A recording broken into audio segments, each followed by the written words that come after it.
Okay, so here we are in Gradebook.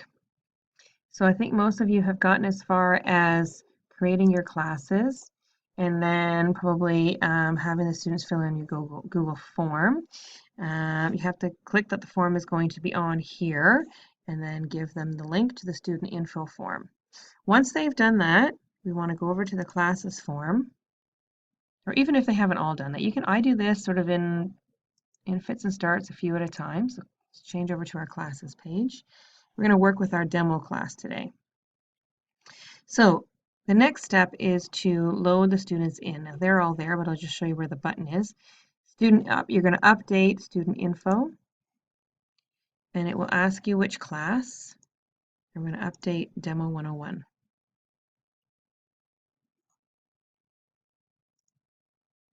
If there were new students, they would appear in alphabetical order. The next step in my process is to use a pen and paper list of my class and to make a little checklist of whether or not students are in. And then once they are in, these two columns are really, really critical: student email and Google account. So you want to make sure that those are what you want them to be. For me, I want them to be identical to each other. I want every kid's student email and Google account to be their Halton email only. So I just double check that they're the same as each other and that they both end in hdsb.ca.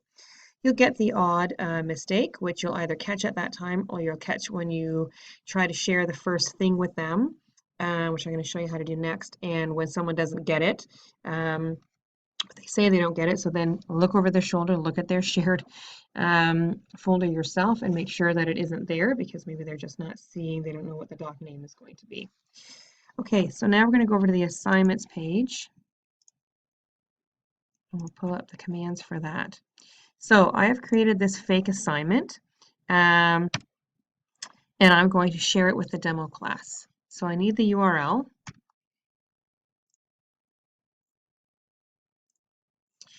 And then the first thing I need to do is I need to create a new template first. Now this thing looks like it's still up to something, so we're just going to let it finish its work for a second. Okay. Okay, so we're going to create a new template.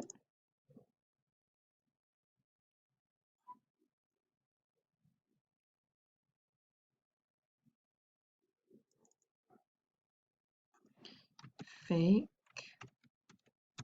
evaluation.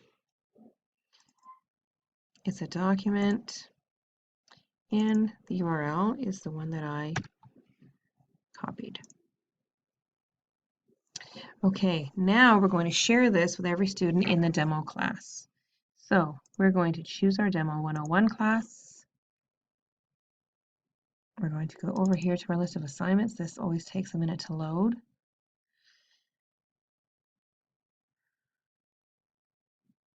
It's not there yet. It's probably because it's still working on creating it.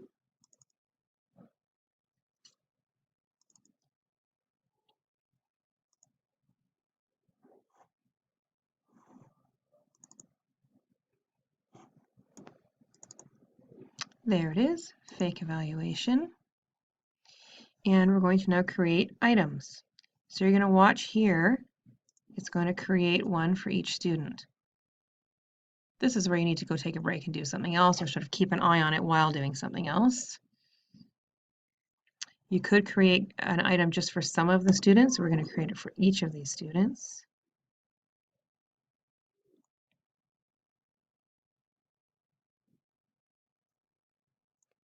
Okay, so now everyone has one.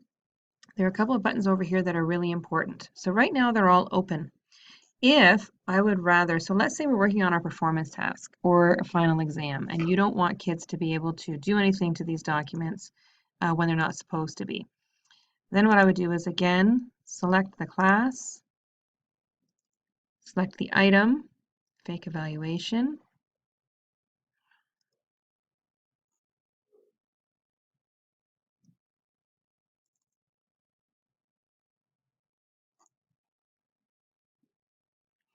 and then you can either disconnect it or lock it.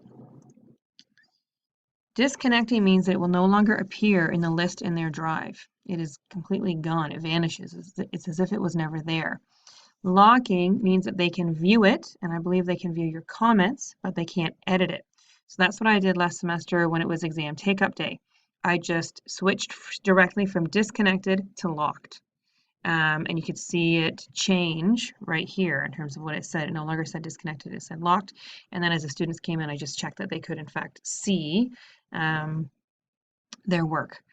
Because I figured opening them one at a time for students, it was just going to be absolutely impossible with how slow this thing moves. So a little bit different from just handing a kid a paper exam or a performance task.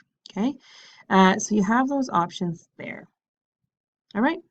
Oh, the work. So when you go to mark the work, what I do is I go back to my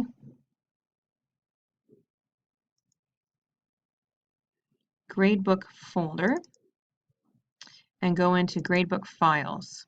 And here is where we should be able to search fake evaluation. You have to be careful with your spelling, of course. And there they are. There are my fake students. And you'll notice they each have their own fake assignment. I can make comments on this. I can put the marks. So this is what I've been doing. Again, Gradebook can help us save a lot more time, but this is where I'm at right now. So the work will be somewhere in this document. I then disconnect it when it's time for me to evaluate the class. I put the marks in the rubric itself, and then I record them later on in Gradebook. Okay, and then what I do is I have this URL bookmarked right here. That's all the student work, and it's from a few semesters now. There's all kinds of stuff in there from all different classes. Okay, so that's how you get your classes started and start sharing things with them.